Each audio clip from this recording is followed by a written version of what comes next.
Exercise 1.2 का सबसे पहला टॉपिक है फंडामेंटल थ्योरम ऑफ अर्थमेटिक। तो क्या है फंडामेंटल थ्योरम ऑफ अर्थमेटिक? तो सबसे पहले हम लोग इसका स्टेटमेंट पढ़ेंगे। Every composite number can be expressed और factorized as a product of its prime number. तो क्या कह रहा है कि हर कंपोजिट नंबर को हम लोग किस फॉर्म में एक्सप्रेस कर सकते हैं या फैक्टराइज कर सकते हैं? उसके प्राइम नंबर के प्रोडक्ट के फॉर्म में। तो जैसा कि इस स्टेटमेंट में दो नंबर का जिक्र किया गया है, कंपोजिट नंबर और प्राइम नंबर। तो क्या आप लोग जानते हैं कि कंपोजिट नंबर और प्राइम नंबर क्या होते हैं? तो आइए हम लोग इसको ब्रीफ में समझते हैं कि कंपोजिट नंबर और प्राइम नंबर है क्या। प्राइम नंबर, तो प्राइम नंबर क्या है? The number which is divisible by one और इट सेल्फ। वैसा नंबर जो वन से डिविजिबल हो और खुद से, इसके अलावा किसी से भी न कटे, वैसा नंबर को हम लोग क्या बोलते हैं? Prime number. Example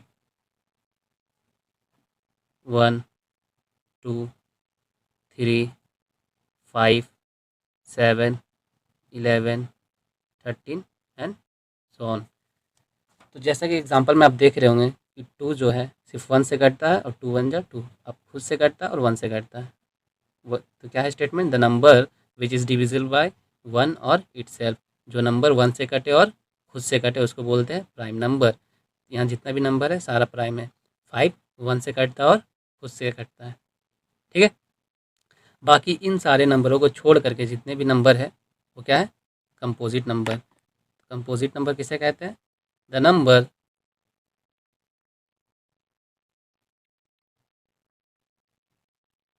which have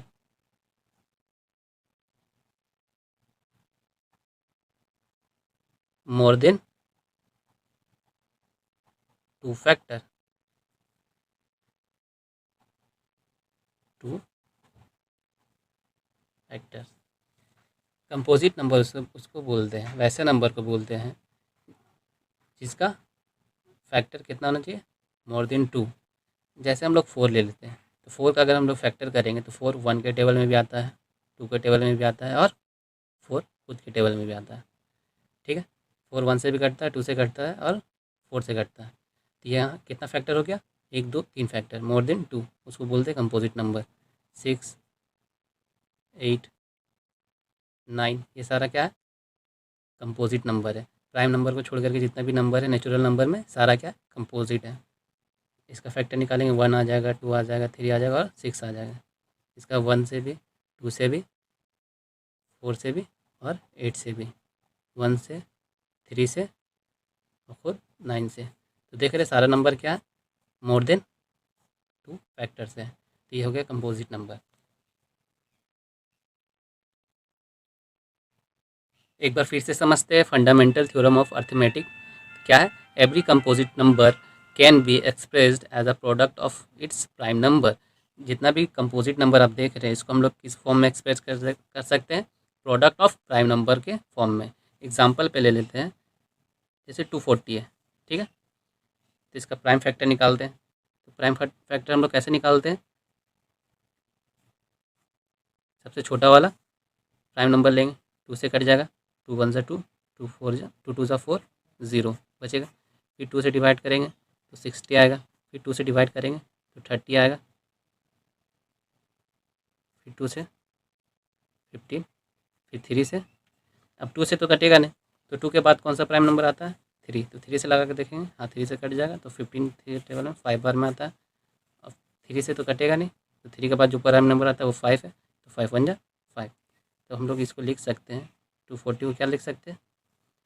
2 into 2 into 2 into 2 into 3 into 5, ये सारे को मल्टीपल में लिख सकते हैं। इसका वैल्यू अगर इंटू करेंगे तो क्या आ जाएगा? 240। यही है, देखिए सारा नंबर यहाँ पे प्राइम है। यही हो गया प्रोडक्ट ऑफ प्राइम नंबर, ये हो गया प्राइम फैक्टराइजेशन। क्या हो गया? यही हो गया हमारा प्राइम फैक्टराइजेशन, इसी को बोलते हैं। यही था हमारा फंडामेंटल थ्योरम ऑफ अर्थमेटिक में। एक और एग्जांपल ले लेते हैं। 140 ले लेते हैं, ठीक है। अब इसका प्राइम फैक्टर कीजिए, तो 2 का टेबल में आ जाएगा 70, फिर 2 से लग जाएगा 35, अब 2 से नहीं लगेगा, तो 2 के बाद क्या प्राइम नंबर आता है 3, 3 से लगाएंगे, 3 1 जा 3, फिर 5 बच जाएगा, तो 3 के टेबल में भी नहीं कटेगा। तो 3 के बाद जो प्राइम नंबर आता है वो 5, 5 से लगा के देखेंगे, 5 7 जा 35, 7 जो है 5 के टेबल में भी नहीं आता, तो इसके 5 के बाद जो प्राइम नंबर है 7 है, 7 से कटाएंगे, 7 से लगाएंगे तो 7 1 जा 7, तो इसको लिख सकते हैं 140 को हम लोग क्या लिख सकते हैं, फैक्टराइज फॉर्म में लिख सकते हैं 2 इंटू 2 इंटू 5 इंटू 7, यही हो गया प्राइम फैक्टराइजेशन। अब इस फैक्टर को हम लोग लिख सकते हैं 2 का पावर 1 2 3 4, 2 का पावर 4 इंटू 3 इंटू 5 भी लिख सकते हैं, ठीक है। 140 को हम लोग लिख सकते हैं, या 2 2 सेम है, तो 2 का पावर 2 लिख देंगे 5 इंटू 7। अब चलते हैं हम लोग next step.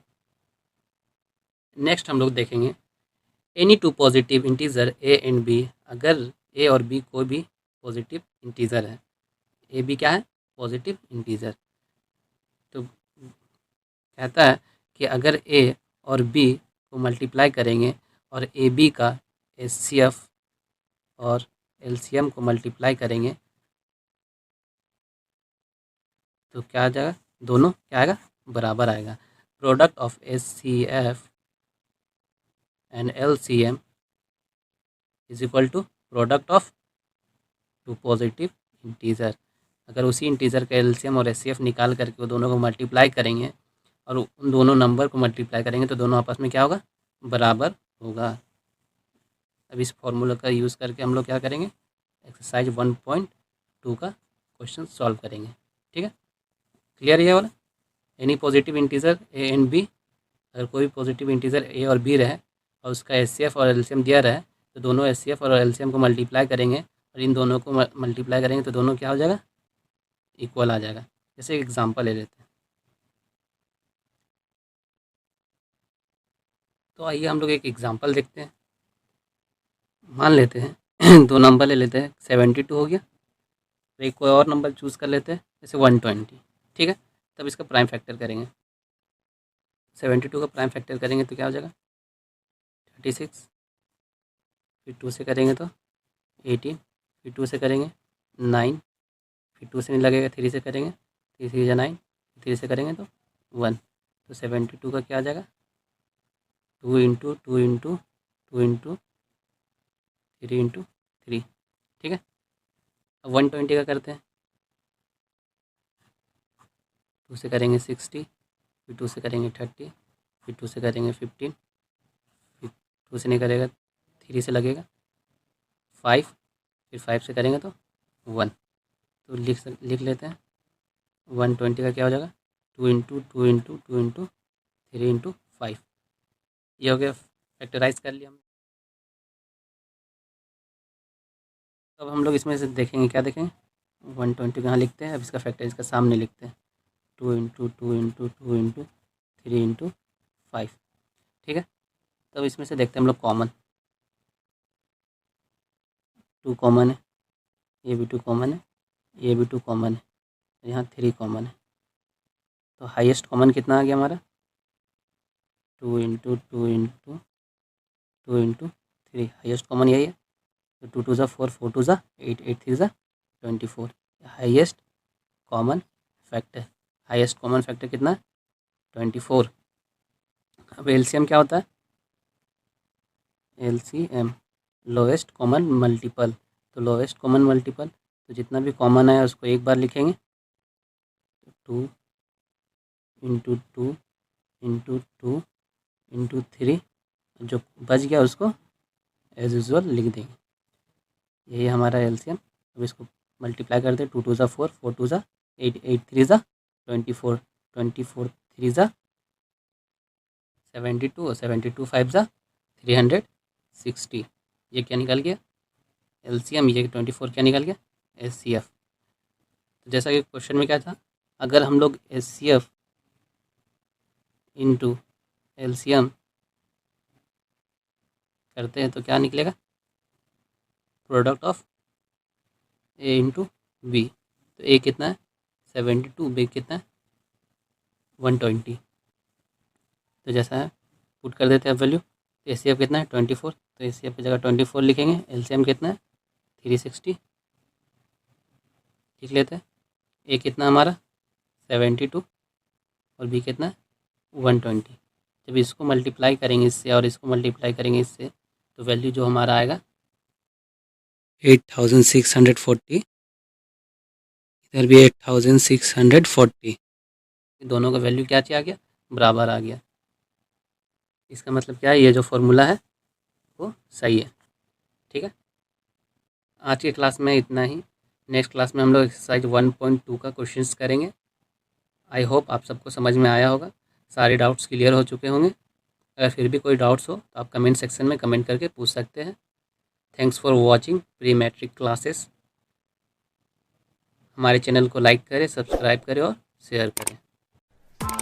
Press the bell icon on the YouTube app and never miss another update.